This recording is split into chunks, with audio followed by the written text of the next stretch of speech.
Movie about a women जिसको हमेशा एक ऑब्जेक्ट की तरह ट्रीट किया गया। A movie about a man जो कि इतना अच्छा है कि he is too good for this society. And a movie about the people जो कि इतने फ्रेजाइल एंड अपॉर्चुनिस्टिक हैं कि they will do anything but be a good human. मैं बात कर रहा हूँ युग पुरुष स्टारिंग नाना पाटेकर। आपने इनका नाम तो सुना ही होगा, क्रांतिवीर, वेलकम, तिरंगा। एक ऐसे एक्टर जो कि स्क्रीन पर इंटेंस, अग्रेसिव और ऑलमोस्ट अनप्रेडिक्टेबल रोल्स के लिए जाने जाते हैं। उन्होंने इस मूवी में रोल प्ले किया है एक ऐसे कैरेक्टर अनिरुद्ध का जो कि सालों के ट्रीटमेंट के बाद में एक मेंटल असाइलम से बाहर आया है और अब इस नॉर्मल सोसाइटी में फिट होने की कोशिश कर रहा है। अंडरस्ट मी when I say this was one of the greatest thing that happened in my life.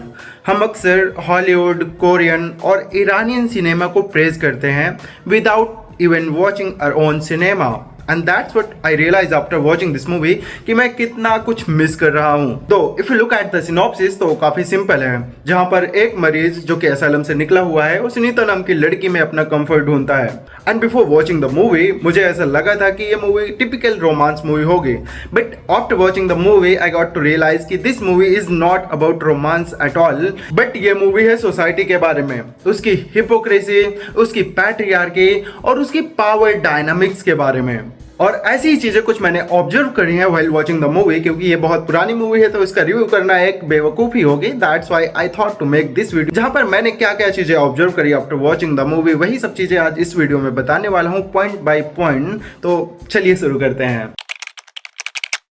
Film अलग अलग कैरेक्टर्स के थ्रू सोसाइटी का एक हार्श रिफ्लेक्शन प्रेजेंट करती है।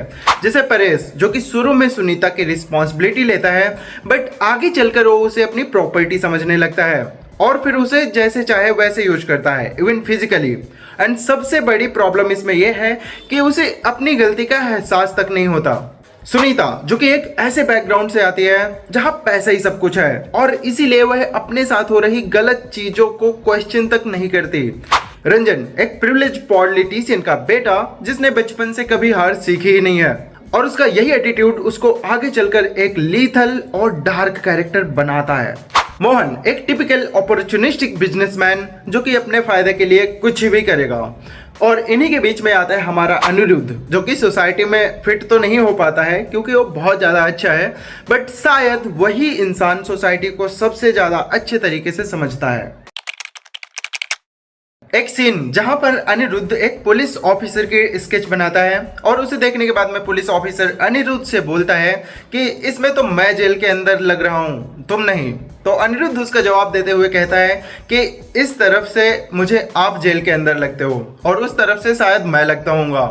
वहीं पर एक दूसरा सीन जहां सुनीता ढलते हुए सूरज को देखकर कहती है कि इसे देखकर ऐसा लगता है कि शायद वो सुसाइड कमिट करने जा रहा है। वहीं पर अनिरुद्ध बोलता है कि नहीं, मुझे तो ऐसा लगता है कि वो सारा दिन थक कर अपनी माँ की गोद में सोने जा रहा है। And these two scenes were my absolute favourite. And यही चीज कैरेक्टर्स की मेंटालिटी को भी दिखाती है कि कैसे सुनीता निगेटिव चीजों के बारे में ही सोचती है और वहीं पर अनिरुद्ध हर चीज में पॉजिटिविटी ढूंढता है। फिल्म ये बहुत अच्छे से दिखाती है कि एक इंसान के अंदर गुड और इविल दोनों चीज होती है।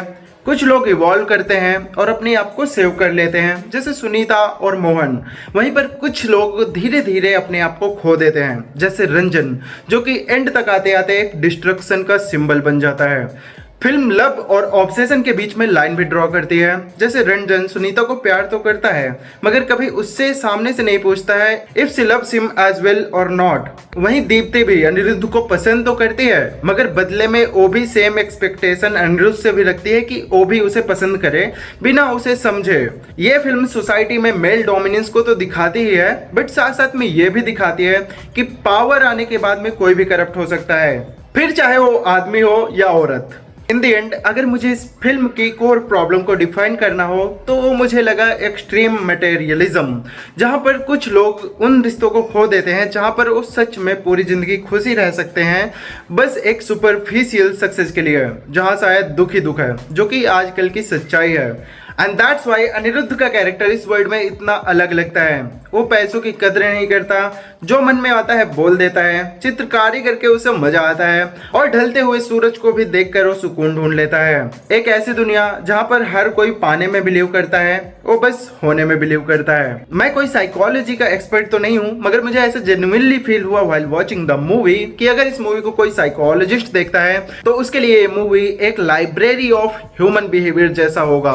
इतने सारे लेयर्स, इतने सारे पर्सपेक्टिव्स जो कि एक आदमी के लिए अंडरस्टैंड करना और एक वीडियो में बताना बहुत ज्यादा मुश्किल है।